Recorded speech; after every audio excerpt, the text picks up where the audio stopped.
Salut à tous, c'est Nico, j'espère que vous allez bien. Moi, ça va super bien, comme d'habitude. Regardez ce que j'ai ici. Alors, c'est un vélo à assistance électrique. Ça fait plusieurs semaines que je l'utilise et j'ai eu la chance de le tester en avant-première avant même son arrivée en France. J'ai dépassé les 100 km avec ce vélo entre chez moi et le bureau. Il y a environ 4 km entre les deux. Donc, je vous laisse imaginer le nombre d'allers-retours que j'ai fait. Et franchement, je m'y suis habitué parce qu'il est super agréable à utiliser, en plus d'être super beau. Et puis surtout, vous allez voir qu'on peut le plier et il y a plein d'astuces qui font que ce vélo est super attachant. Bon, alors on va commencer par faire le tour du vélo. Je vous expliquerai tout ce qu'il y a à savoir dessus. Je vous expliquerai comment on utilise un vélo à assistance électrique, évidemment. Je vous donnerai aussi mon ressenti après l'avoir utilisé pendant plusieurs semaines. J'ai bien roulé avec. Enfin, je vous donnerai des conseils d'utilisation et de sécurité pour l'utiliser au mieux et surtout pour vous protéger. Et ça commence par exemple par le fait de mettre un casque.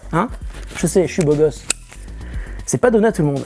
Le vélo électrique, c'est une solution pas nouvelle mais super efficace pour rouler écolo sans trop se fatiguer et qui devient de plus en plus accessible. Alors la marque, c'est YipMe et voici le modèle YipMe 1600. Il est vendu 1299 €, ça c'est le prix normal, mais comme c'est un vélo électrique, il donne droit à une prime qui varie suivant votre région et votre commune de résidence. Renseignez-vous, ça vaut clairement le coup. Le YipMe 1600 est un vélo à assistance électrique. Il est équipé d'un moteur de 250 watts à 36 volts qui est là pour vous aider à avancer sans effort. Mais attention, ce n'est pas un cyclomoteur. Si vous ne pédalez pas, vous n'avancez pas et il n'y a pas de manette ou de bouton pour mettre les gaz, si on peut dire. En revanche, dès que vous pédalez, le vélo comprend que vous avancez et le moteur entraîne donc la roue arrière. L'impression que vous aurez est simple, c'est exactement comme si on vous poussait pour avancer. Ça vous rappellera peut-être de très vieux souvenirs quand vous avez appris à faire du vélo avec un adulte qui se chargeait de donner de l'impulsion dans votre dos. Ici, c'est donc un moteur et le niveau de son assistance est réglable suivant votre envie de faire du sport, mais aussi dans le but d'économiser de la batterie. Grâce à l'assistance, la vitesse maximum est de 25 km/h. Vous pouvez aller plus vite, mais ce sera uniquement à la force de vos jambes.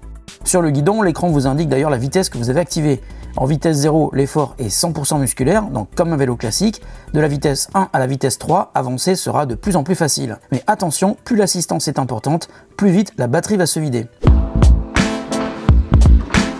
Bon alors c'est parti pour mon premier essai sur ce joli vélo électrique, assistance électrique je précise.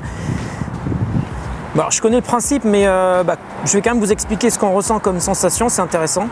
C'est vraiment comme si quelqu'un vous poussait par derrière. Voilà, on a l'impression de presque avancer tout seul. C'est vrai que la première fois c'est un peu perturbant, mais bon, on s'y fait vite. Bon, alors là, après un petit kilomètre de route, je ressens pas spécialement de fatigue. Et par exemple, je viens de monter une route qui était un petit peu pentue. Et j'ai pas spécialement produit d'effort avec les jambes, j'ai juste eu besoin de pédaler. Puis bon, le moteur a fait le reste, c'est pas mal du tout. Alors là, je suis sur du plat, c'est super agréable. Je suis au maximum de sa vitesse. J'ai à peine besoin de pédaler, c'est subtil même. Alors c'est marrant parce qu'on entend légèrement un bruit de moteur, mais qui est quand même assez discret. Alors, j'allais vous dire attention aux piétons qui ne vous entendent pas, mais bon. Ça c'est une déformation, c'est une habitude qui me vient de mon utilisation du scooter électrique. Évidemment qu'ils ne vous entendent pas, c'est un vélo quoi, c'est pareil. Alors là je suis à environ 15 km après mon départ, je suis toujours pas fatigué. Le vélo est à un petit peu plus de la moitié de la batterie. Tiens c'est marrant, il y a un truc auquel j'avais pas pensé, mais quand vous êtes en vélo électrique, les gens ils ne vous regardent pas comme si vous étiez en trottinette. Presque envie de dire qu'on passe inaperçu. D'ailleurs, personne n'a envie de vous insulter, ça change. En revanche, il y a quand même des gens qui me regardent et j'ai l'impression que les vélos les intriguent. Voilà, je suis presque arrivé. Alors, j'ai quand même roulé une petite heure. Je suis pas du tout fatigué. Par contre, je suis un peu mouillé parce que bon, là, il pleut. Tiens, d'ailleurs, ça c'est pas mal. J'y avais pas pensé, mais la route, elle est mouillée. Et j'ai pas spécialement ressenti de danger au fait que la route soit mouillée, justement. Un peu comme on peut le ressentir avec une trottinette ou surtout un scooter. C'est d'ailleurs un super compromis entre les deux. Alors évidemment, ça va moins vite qu'un scooter électrique. Et ça va beaucoup plus loin. Et puis surtout, c'est plus confortable qu'une trottinette. Bah oui, on est assis. Logique. Voilà, je suis arrivé. C'est génial, j'adore ce vélo.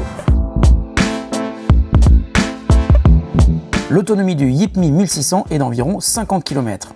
Alors, en conseil, si vous faites beaucoup de plats, pensez à réduire le niveau d'assistance, voire même de le mettre à 0. Cela vous fera faire un peu de sport et ça vous permettra surtout d'avoir toujours de l'énergie quand vous serez dans une situation plus compliquée, car le vélo pèse tout de même près de 19 kg.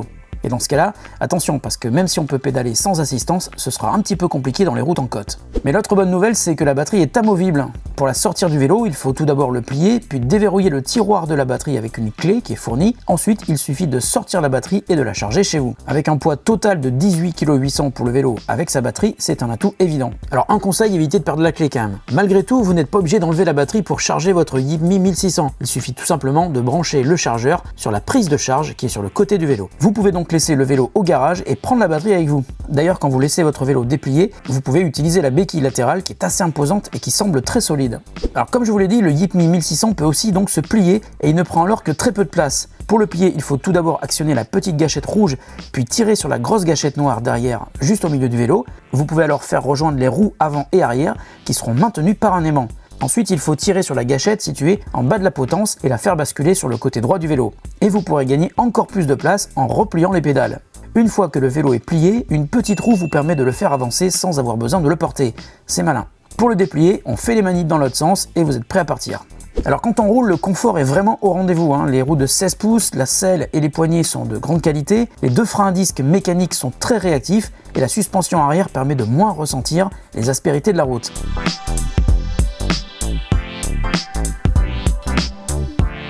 La selle est aussi très confortable, elle peut d'ailleurs être réglée en hauteur, mais attention, la hauteur du guidon, elle, est fixe. Enfin, le YipMe 1600 supporte un poids de 120 kg. Pour la sécurité, le YipMe 1600 est équipé d'une sonnette, d'un phare avant LED et d'un feu arrière qui n'était pas encore dispo quand j'ai testé le vélo, mais qui est bien livré avec, et d'un catadioptre pour l'arrière ainsi que pour chacune des pédales.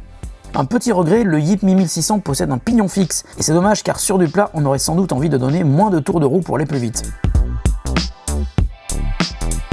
Alors en fouillant un peu dans la doc et sur le site de YipMe, j'ai noté pas mal d'infos intéressantes sur la marque et ses produits. En particulier des infos qui sont souvent compliquées à trouver. YipMe garantit ses produits 2 ans, y compris les batteries, et la marque promet de remplacer une batterie si celle-ci descend sous les 60% de sa capacité dans les 2 ans. La marque met aussi en avant son côté éco-responsable puisqu'elle indique que ses batteries sont recyclées en fin de vie. Et enfin, le SAV est géré en France pendant les 2 ans de la période de garantie. Encore un détail que je n'ai pas précisé, mais le YipMe 1600 est super beau dans la couleur que j'ai testée, mais il devrait aussi être disponible en blanc. Mais attention, ça pourrait être un peu plus salissant. Enfin, un petit mot sur le cadre, il est en alu et en magnésium, donc il est à la fois léger et solide, et puis surtout il ne risque pas de rouiller avec le temps. Et puis un détail que je n'avais pas spécialement remarqué au début, mais qui m'a sauté aux yeux quand je l'ai comparé avec un autre vélo électrique, il n'y a aucune soudure visible sur le cadre du YipMe 1600. En conclusion, rouler avec le YipMe 1600 procure beaucoup de plaisir. Il est très confortable, facile à conduire, quelle que soit votre taille, car il est à la fois solide et léger à manier. Si vous n'avez jamais fait de vélo électrique, sachez qu'il n'y a aucune difficulté à l'utiliser, il suffit de pédaler et vous avancez. C'est seulement beaucoup moins fatigant qu'avec un vélo classique. Voilà, la vidéo est terminée, j'espère qu'elle vous a plu. Si c'est le cas, mettez un pouce en l'air, ça me fait super plaisir. Abonnez-vous à la chaîne si vous voulez voir d'autres vidéos de mobilité électrique, il y en aura plein d'autres. Et puis vous pouvez aussi me poser des questions sur ce vélo, parce que même si je dois malheureusement le rendre, je commence à en connaître un rayon dessus.